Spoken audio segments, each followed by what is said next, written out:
दर्शकों ब्रेक के बाद तुहाडा स्वागत है जी। डॉक्टर साहब अगले इशू बारे आपां तुहाडे विचार जानने चाहांगे, की कहना चाहोगे तुसीं अगले इशू बारे? देखो कुछ मैसेजेस ने। वीर हरमेल सिंह लिखते हैं, डॉक्टर साहब वाहिगुरू जी का खालसा वाहिगुरू जी की फतेह। सिख डे परेड मेरे लिए तो तीर्थ यात्रा के समान है। हिंदुस्तानियों वालों तो मैनू देश ने खाला ही दिता होया है। Very good. ये तुहाडी कहानी होर भी पंथ दर्दियां की कहानी है। बादशाह जां बागी जदों खालसा है तो फिर जां असीं बादशाह होवांगे तो जां उहदे लई लड़ रहे हैं, तो बागियां दे लई फिर देश परतना आज़ादी दे नाल ही संभव हुंदा है। वो लड़दे ही नहीं। और तुसीं एक बहादुर योधे की तरह झंडा चुक्या होया है। और हरून तरार लिखते हैं, डॉक्टर साहब ग्रेट वर्क। अमनदीप सिंह, राय इरफान नवाज, जीता संदर, जस सिंह, कमलजीत कौर, जयस पंडाल, भाई रणजीत सिंह तख्तपुरा, निंदर सिंह, ये सारे वाहिगुरू जी का खालसा वाहिगुरू जी की फतेह ते खालिस्तान जिंदाबाद कहते हैं। वीर मनिंदर सिंह ये कैनेडा तो लिखते हैं, वाहिगुरू जी का खालसा वाहिगुरू जी की फतेह। डॉक्टर साहब जी सरी नगर कीर्तन विच जिथे एक पासे केसरी निशान साहब थले योधे खालिस्तान दे नारे ला रहे सी, उत्थे ही दूजे पासे आप पार्टी दे लांती बेगैरत लोग हिंदुस्तान जिंदाबाद थले भारत माता दे नारे लाउंदे पे सी।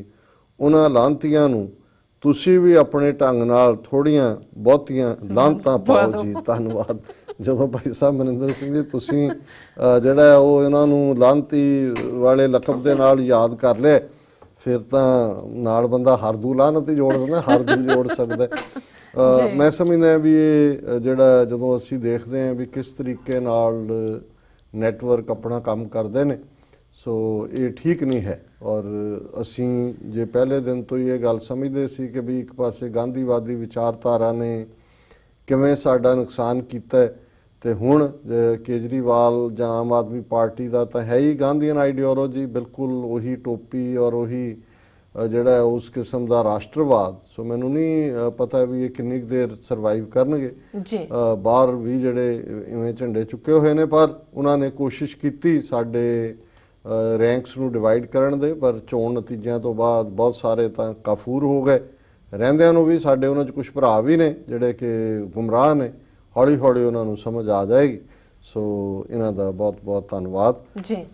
ਜਿਹੜਾ ਇਸ਼ੂ ਮੈਂ ਥਰਡਲੀ ਬੇਸ਼ੱਕ ਵਕਤ ਦੀ ਸੀਮਾ ਦੇਖ ਰਿਹਾ ਸੀ, ਉਹ ਇਹ ਹੈ ਕਿ ਵੀ ਇਹ ਮੰਗ ਅਕਸਰ ਹੁੰਦੀ ਹੈ ਵੀ RSS ਇਸ ਵੇਲੇ ਦੁਨੀਆ ਦੀ ਸਭ ਤੋਂ ਵੱਡੀ ਦਹਿਸ਼ਤਗਰਦ ਜਮਾਤ ਹੈ, ਔਰ ਇਸ ਨੂੰ ਜਿਹੜਾ ਦਹਿਸ਼ਤਗਰਦ ਐਲਾਨਿਆ ਜਾਏ UN ਲੈਵਲ ਤੇ, ਸਟੇਟ ਡਿਪਾਰਟਮੈਂਟ ਲੈਵਲ ਤੇ। ਔਰ ਅੱਜ ਦੀ ਖਬਰ ਹੈ ਕਿ ਇੱਕ ਗਰੁੱਪ ਹੈ ਅਮਰੀਕਾ ਦਾ ਜਿਸ ਦੀ ਫੀਡਬੈਕ ਬਹੁਤ ਸਾਰੇ ਹੋਰ ਲੈਂਦੇ ਨੇ। ਟੈਰਰਿਜ਼ਮ ਵਾਚ ਐਂਡ ਵਾਰਨਿੰਗ ਇਹ ਪ੍ਰੋਵਾਈਡ ਕਰਦੇ ਨੇ, intelligence research analysis watch and warning on international terrorism and domestic terrorism related issues. ਔਰ ਇਹ ਓਡਾ ਗਰੁੱਪ LLC ਹੈ ਜਿਹੜਾ ਕਲਾਇੰਟਸ ਨੂੰ ਇਹ ਆਈਡੈਂਟੀਫਾਈ ਕਰਦਾ ਹੈ, ਮੈਨੇਜ ਕਰਦਾ ਹੈ, ਗਲੋਬਲ ਰਿਸਕ ਕੀ ਨੇ, ਅਨਸਰਟਨਿਟੀਜ਼ ਕੀ ਨੇ। ਸੋ ਉਹਨਾਂ ਨੇ ਜਿਹੜਾ ਥ੍ਰੈਟ ਗਰੁੱਪਸ ਦੇ ਥੱਲੇ RSS ਨੂੰ ਉਹਨਾਂ ਨੇ ਦੁਨੀਆ ਦੀ ਸਭ ਤੋਂ ਵੱਡੀ ਦਹਿਸ਼ਤਗਰਦ ਜਮਾਤ ਐਲਾਨਿਆ। ਔਰ ਇਸ ਤੋਂ ਇਲਾਵਾ ਉਹਨਾਂ ਨੇ RSS ਨੇ Naxalites, People's Liberation Army, Student Islamic Movement and among others in the category of threat group.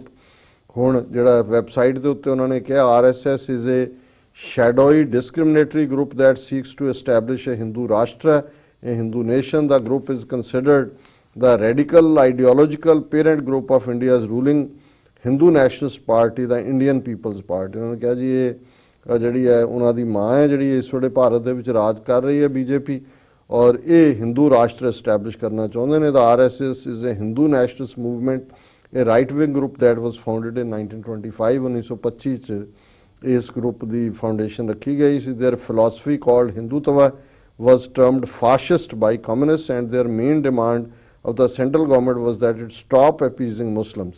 ਔਰ ਇਹ ਫਾਸ਼ਿਸਟ ਜਮਾਤ ਹੈ। ਔਰ ਇਹ ਜਿਹੜੀ ਇਹਨਾਂ ਦਾ ਜਦੋਂ ਇਹ ਕਹਿੰਦੇ ਨੇ RSS ਵਾਲੇ ਕਹਿੰਦੇ ਨੇ ਜੀ ਸੈਂਟਰ ਗਵਰਨਮੈਂਟ ਮੁਸਲਮਾਨਾਂ ਨੂੰ ਐਵੇਂ ਜਿਹੜੀ ਹੈ ਖੁਸ਼ ਕਰਨ ਤੇ ਲੱਗੀ ਹੋਈ ਹੈ। The description continues adding, Hindutva has been translated to mean variously Hindu pride, patriotism, fundamentalism, revivalism, chauvinism or fascism. The group self-justifies by asserting the natural rights. So ਇਹ ਸਾਰੇ ਜਿਹੜੇ ਪਾਰਟ ਨੇ ਫੰਡਾਮੈਂਟਲਿਸਟ ਵੀ ਨੇ ਔਰ ਸ਼ੋਵਨਿਸਟ ਵੀ ਨੇ, ਫਾਸ਼ਿਸਟ ਵੀ ਨੇ, ਇਹ ਸਾਰੇ ਹੀ ਜਿਹੜੀਆਂ ਨੇ ਇਹਨਾਂ ਦੀਆਂ ਐਕਟੀਵਿਟੀਜ਼ ਨੇ। Violence has been a strategy for the Sangh movement, ਇਹ ਹਿੰਸਾ ਦਾ ਸਹਾਰਾ ਲੈਂਦੇ ਨੇ। It is often couched as a method of self defence against, ਭਾਵੇਂ ਇਹਨੂੰ ਕਿਹਾ ਜਾਂਦਾ ਜੀ ਅਸੀਂ ਮਾਈਨੋਰਟੀਜ਼ ਦੇ ਅਗੇਂਸਟ ਸੈਲਫ ਡਿਫੈਂਸ ਕਰ ਰਹੇ ਹਾਂ। Hindutva has been clear about the need for violence particularly communal rights, ਕਿ ਹਿੰਦੂਤਵਾ ਦੀ ਵਿਚਾਰਧਾਰਾ ਹੈ ਕਿ ਫਿਰਕੂ ਫਸਾਦ ਕਰਾ ਕੇ ਹੀ ਤੁਸੀਂ ਪਾਵਰ ਵੱਲ ਵੱਧ ਸਕਦੇ ਹੋ। The Sangh has incited rioting to cause further chasm between religions and thus a further separation of religions and to rally the Hindu community around the philosophy of Hindutva। ਸੋ ਇਹ ਜਿਹੜੀ ਹੈ ਉਹਨਾਂ ਨੇ report terrorism watch and warning ਨੇ ਇਹਨੂੰ ਦੁਨੀਆ ਦਾ ਸਭ ਤੋਂ ਵੱਡਾ ਦਹਿਸ਼ਤਗਰਦ ਗਰੁੱਪ ਐਲਾਨਿਆ। ਜੀ ਡਾਕਟਰ ਸਾਹਿਬ, ਹੁਣ ਤਾਂ ਸਾਡੇ ਦਰਸ਼ਕਾਂ ਨੂੰ ਦੱਸ ਦਿਓ ਅੱਜ ਦਾ ਵਿਚਾਰ।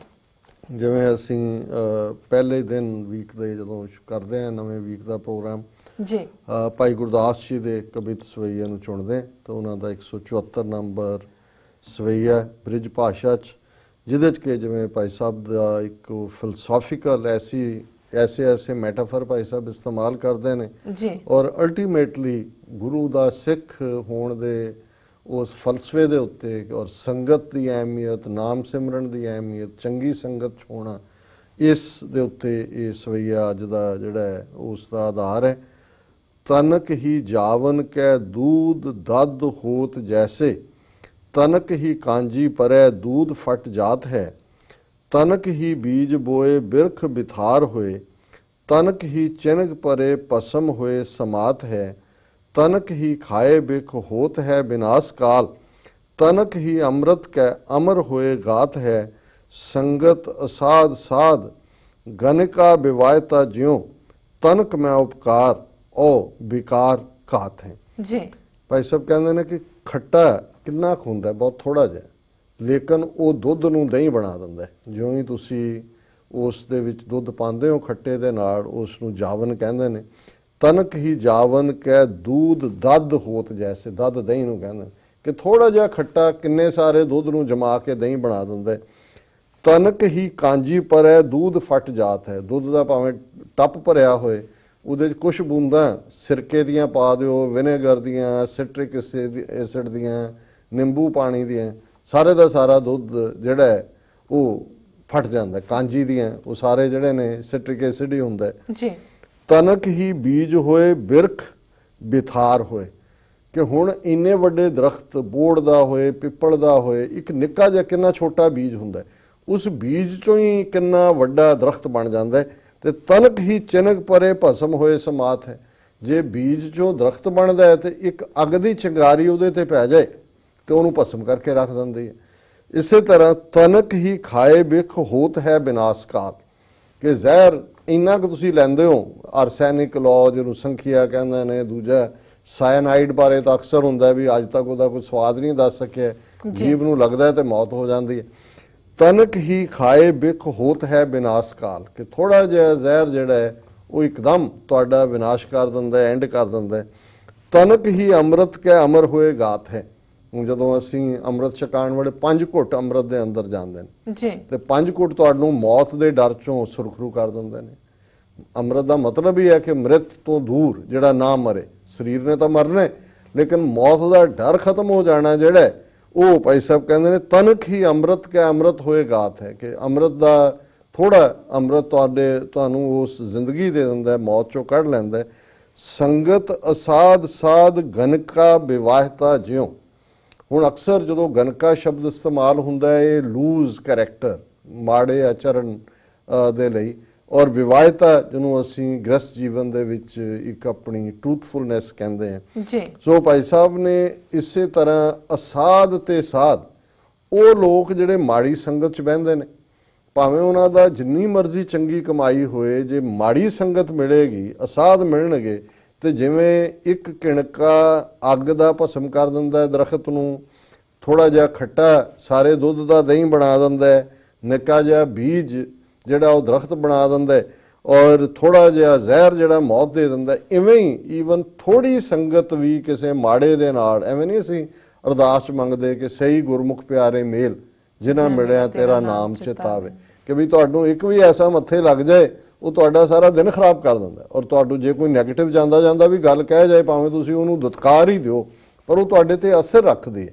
ਔਰ ਜਦੋਂ ਅਸੀਂ ਸੰਗਤ ਦੇ ਵਿੱਚ ਜਾਂਦੇ ਇੱਕ ਤਾਂ ਅਸਾਧ ਹੈ ਉਸ ਕਿਸਮ ਦੇ ਲੋਕ ਮਨਮੁਖ, ਦੂਜਾ ਗੁਰਮੁਖ ਦਾ ਸੰਗ ਹੈ ਜੀ। ਜਦੋਂ ਅਸੀਂ ਕਹਿੰਦੇ ਹਾਂ ਨਾਮ ਕਾ ਭਜਨ ਗੁਰਮੁਖ ਕਾ ਸੰਗ, ਹੁਣ ਗੁਰਮੁਖ ਦਾ ਸੰਗ ਕੀ ਹੈ ਕਿ ਜਦੋਂ ਤੁਸੀਂ ਵਿਸ਼ਵਾਸ ਵਾਲੇ ਨਾਲ ਗੱਲ ਕਰਦੇ ਹੋ, ਆਪਸ ਦੇ ਵਿੱਚ ਤੁਸੀਂ ਜਿਹੜਾ ਵਿਚਾਰ ਚਰਚਾ ਕਰਦੇ ਹੋ, ਔਰ ਉਹਦੇ 'ਚ ਕੋਈ ਬਹੁਤੀ ਵੱਡੀ ਕੋਈ ਹਜ਼ਾਰਾਂ ਦੀ ਲੋੜ ਨਹੀਂ ਹੁੰਦੀ। ਸਾਡੇ ਤਾਂ ਕਨਸੈਪਟ ਹੈ ਏਕ ਸਿੱਖ ਦੋਏ ਸਾਧ ਸੰਗ ਪੰਜੀ ਪਰਮੇਸ਼ਰ, ਕਿ ਦੋ ਸਿੱਖ ਆਪਸ ਦੇ ਵਿੱਚ ਗੱਲ ਕਰਨ, ਔਰ ਇੱਥੇ ਕੋਈ ਮੇਲ ਫੀਮੇਲ ਦਾ ਨਹੀਂ ਹੈ। ਜਿਹੜੇ ਵੀ ਫੇਥ ਵਾਲੇ ਨੇ ਉਹ ਸਿੱਖ ਹੈ, ਸਿੱਖ ਜੈਂਡਰ ਨਿਊਟਰਲ ਹੈ, ਖਾਲਸਾ ਵੀ ਜੈਂਡਰ ਨਿਊਟਰਲ ਹੈ ਕਿ ਏਕ ਸਿੱਖ ਦੋਏ ਸਾਧ ਸੰਗ, ਦੋ ਹੋਣ ਤੇ ਉਹ ਸਤ ਸੰਗਤ ਹੈ, ਔਰ ਉਹਦੇ ਨਾਲ ਤੁਹਾਡਾ ਫੇਥ ਜਿਹੜਾ ਹੋਰ ਮਜ਼ਬੂਤ ਹੁੰਦਾ ਹੈ।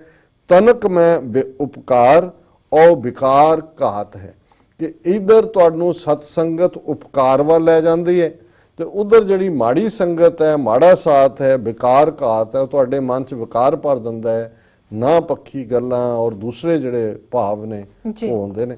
ਸੋ ਇਹ ਅੱਜ ਦਾ ਵਿਚਾਰ ਜੀ। ਡਾਕਟਰ ਸਾਹਿਬ ਤੁਹਾਡਾ ਬਹੁਤ ਬਹੁਤ ਸ਼ੁਕਰੀਆ, ਤੁਸੀਂ ਅੱਜ ਦੇ ਅਹਿਮ ਇਸ਼ੂ ਤੇ ਅੱਜ ਦਾ ਵਿਚਾਰ ਸਾਡੇ ਦਰਸ਼ਕਾਂ ਨਾਲ ਸਾਂਝਾ ਕੀਤਾ ਆਪਣੇ। ਇਸ ਦੇ ਨਾਲ ਅਸੀਂ ਆਪਣੇ ਵਿਊਅਰਸ ਕੋਲ ਲੈਣੇ ਇਜਾਜ਼ਤ। ਵਿਊਅਰਸ, ਸਾਡੇ ਪ੍ਰੋਗਰਾਮ ਦਾ ਸਮਾਂ ਇੱਥੇ ਸਮਾਪਤ ਹੁੰਦਾ। ਤੁਸੀਂ ਆਪਣੇ ਰਾਏ ਤੇ ਸੁਝਾਅ ਸਾਨੂੰ ਭੇਜਣਾ ਭੁੱਲਣਾ ਸਾਡੇ ਇਸ ਪਤੇ ਤੇ SOS@tv84.tv ਤੇ ਅਸੀਂ ਆਪਣਾ ਪ੍ਰੋਗਰਾਮ ਲਾ ਕੇ ਫਿਰ ਦੁਬਾਰਾ ਤੁਹਾਡੇ ਸਾਹਮਣੇ ਹੋਵਾਂਗੇ। ਤਦ ਤੱਕ ਲਈ ਮੈਨੂੰ ਤੇ ਪਿੰਡਰ ਸੁਣ ਆਗਿਆ ਦਿਓ। ਦੇਖਦੇ ਰਹੋ TV84। ਬੁਲਾ ਦਿਓ ਫਤਿਹ। ਵਾਹਿਗੁਰੂ ਜੀ ਕਾ ਖਾਲਸਾ, ਵਾਹਿਗੁਰੂ ਜੀ ਕੀ ਫਤਿਹ।